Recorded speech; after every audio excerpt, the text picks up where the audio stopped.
happening? Are we live? Listen, Snowfall. Snowfall. That's my show. Snowfall. Talk to me about John Singleton. What are you saying? What's that you made a very interesting comment at the beginning of the show about that. Yeah, I'm about to get into that. And if you could look up his filmography for me real quick, that would be dope. Because John Singleton is a great Black director. And he actually passed away, I believe it was last year, sometime 12 to 18 months ago. 2019. Okay, so yeah, 2 years ago.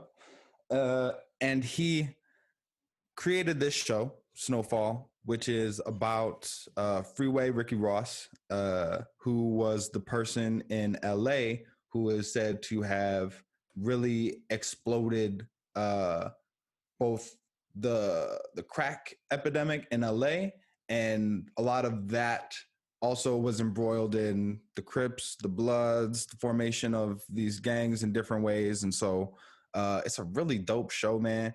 The actors are doing a great job, but the first 3 seasons cinematically are just done so well and done with so much care because John Singleton is from LA. I believe he's from Compton, where a lot of the show takes place. And you can just tell that he cares about showing, making this gritty, interesting, sometimes violent show, but also like showcasing this space and really, I feel like there are definitely scenes and shots where I feel like I'm in California, just looking at the palm trees, the way he shot it, the way he played with lighting.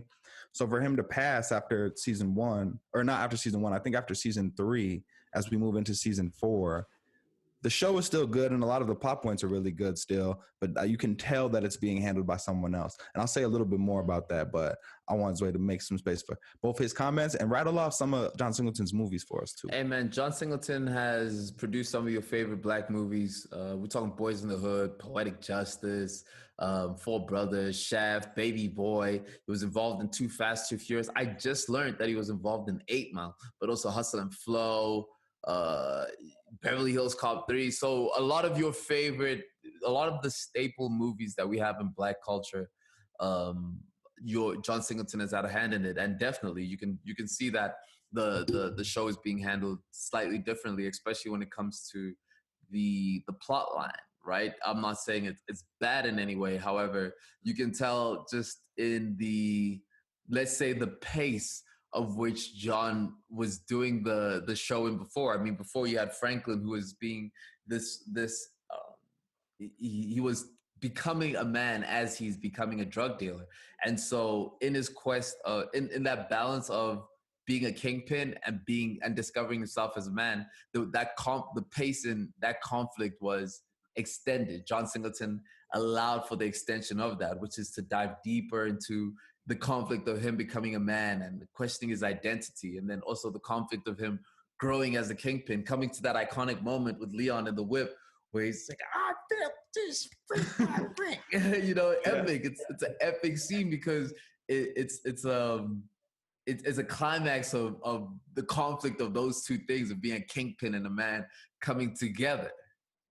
Yeah, I love the way you said that. I love the way you broke that down and found some words for a show that means a lot to me, that I like a lot, that hadn't run across my head in the way that you phrased them. But I think that's absolutely right. Watching that journey is a really important reason why I like the show. And it's cool that you were able to point out some really extended narrative characteristics of the show that have changed. You're caught up, right? All the way. Okay, so spoiler alert. But that last scene when Leon and them other dudes are in the whip, the whole scene was spoiled for me because as soon as the guy with the cart, the shopping cart pulls up, not the shopping cart, the ice cream cart pulls up, and they real quick switch to that camera angle, that Breaking Bad camera angle of the ice cream cart, and it shows him from this weird angle that looks like it's straight out of Breaking Bad. I was like, oh, gunfight. Immediately, as soon as I saw that. And so it's just and it was also just a reminder that, that's not Singleton behind the camera. That's somebody else, either that worked on Breaking Bad or that loves Breaking Bad, that was putting their own little sauce in it. And it was a cool shot. It was a great scene, but it was also just a little reminder that something's a little different. I know exactly what shot you're talking about. You're talking about the shot where they're on the wheel of the cart looking up towards him pushing the cart. Very Breaking Bad. Very Yep. Breaking Bad, which is still, I think, the best crime TV show and one of the best. I even put Breaking Bad over The Sopranos. Yes, I'd have to, bro. I have to. That I hurts me have to hear, but you might be right. I love I The have to. Sopranos, the vibe of The Sopranos, but you might be right. It might be it's so clean. It's so clean. And this is the problem with it. This is the problem with it, right? And bear with me on this because I know it's a little bit controversial. But The Sopranos, Tony Soprano's journey is a journey of self-conflict. Yeah. Right? It's a journey of self-conflict and a man who is on that journey of self-conflict. Whereas Breaking Bad is a car crash happening in slow motion. It is the excitement of watching, but that's kind of that can come off as contradictory because Breaking Bad is literally the same thing as this man who's conflicted. But The Sopranos is clean, whereas Breaking Bad it just spirals so far out of control and just becomes such an epic mess, and it is beautiful mess that they create in that world. Yeah, absolutely. And yeah, I was hearing you, and I was kind of like, what you were saying about The Sopranos and the internal struggles of a man definitely does apply to Breaking Bad. But the way in which it's shot, directed, and the way the story is told is much more car crash-esque in Breaking Bad, whereas The Sopranos is like a long last ride. Yeah. Right? You know what I mean? And there's some characters that you feel like that you get to know, but feel like you've known forever. And then you slowly start to say goodbye to them. And it's a long last ride that ends much more ambiguously, depending on who you ask, than Breaking Bad. But we'd be also remiss if we didn't throw The Wire in crime TV shows that people are going to be shouting at their screen like are better than Breaking Bad. And The Wire is another argument that I take because again, okay, and this is where we start splitting hairs, right? Because what wins Breaking Bad over Sopranos is character development. The characters in Breaking Bad with Jesse, even the side characters with Tuco, even the villains are such super villains throughout Breaking Bad. Whereas The Sopranos, there's a lot of filler characters where they can just go by the wayside. Where that changes with The Wire is that The Wire's character development is better than Breaking Bad. It's wider. There's more characters. You care about them. You got Snoop. You got Omar. You got, it's wild. But yeah. Where do we put those against each other then? The Wire is not as clean because of season 2. Everybody universally is like, meh, on season 2. It's an important part of the story, and you can skip it if you just want the entertainment, but you get a lot of good story connections and payoff later. So I'm not mad at anybody who says it's number 1, but to me, in terms of watching them, I go back and forth. I think the really interesting question is Snowfall better than The Sopranos? No. You don't think so? Not yet. It's too soon. I need to see how they continue it because I can very easily see Franklin falling off. The way they're handling Franklin in this season is more entertaining than it is compelling because his identity struggle throughout the whole first couple of seasons was what brought us into him, right? And now when they're veering off in this way where there's a thing that crime shows do where the protagonist operates on a level outside of consequences to a certain extent, right? Even the consequences that do occur, they might affect his environment, but the inner circle does not get affected. And that's for the sake of preserving the narrative of the show. Now that could easily change at the end, but I mean, we had a gunfight. We had a gunfight in the last episode, and the main person that was killed was this girl, the little girl that was in the car.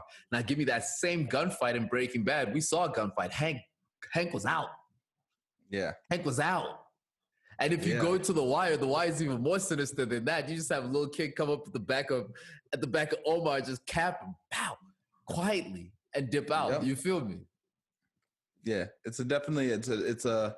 I think the point you made about entertaining versus compelling is hugely important, and it goes back to the idea of characters, right? Sometimes characters are beautiful characters that are in the world of the narrative, and sometimes, especially in TV shows, characters are just the personality of the actor that they felt would be the right sauce for, to add to the show. And so I think your point about Breaking Bad, how every character is completely immersed in the world, right, and has some sort of like payoff, whereas the Sopranos, there's a lot of personalities that are fun, but they're there specifically for their personality. And it becomes more entertaining than it is compelling. Body in this shit. Yeah. That's a very fun one. So if we have to put it, we haven't done a list in a long time on this show, and I think we owe the fans a list. So if we're doing top 3 crime shows, where are you going now that we have identified the top 3? Well, I'm gonna cheat, and I'm gonna say Breaking Bad, The Wire are 1 and 2. No. The Sopranos, Snowfall. Nah, you got it. You can't do that. You can't do that. We did not spend 30 minutes just to give 2 participation awards. There's more black people in The Wire. Wire, Breaking Bad, Sopranos. Flip 1 and 2 for me, and you have my list: Breaking Bad, Wire, Sopranos, and Snow. But there's I see a lot of margin of error for Snowfall. I see a lot of margin of error for Snowfall. They can, if they don't handle the show right, they can very quickly become corny. I can see that. They can very quickly become power. They can very quickly become power, because those first few episodes, the first 2 seasons of Power are great television. Again, character conflict. It's internal conflict, bro. You're right. You're right about it. And shout out to Top Boy too. I don't know if that's in the same realm as some of these other shows, but I definitely got a lot of entertainment just watching Top Boy as a crime TV show. So I'm messing. No, you got to. You got to. A lot of people say Top Boy is the UK's The Wire. I'm not mad at those people at all. Matter of fact, depending on how this 3rd season of Top Boy goes, I might even put Top Boy above The Wire, above Snowfall, if I'm being honest. Yeah, I think that's actually the better comparison: Top Boy and Snowfall. Man, in it, bro. Dude, exactly. You walk away from The Wire saying comments from The Wire. You walk away with it. Wow, man. You walk away with that. They still make him do that in every movie he's in. They still make him do that. Yo, hold on, bro. We got someone special. Hold on 1 second.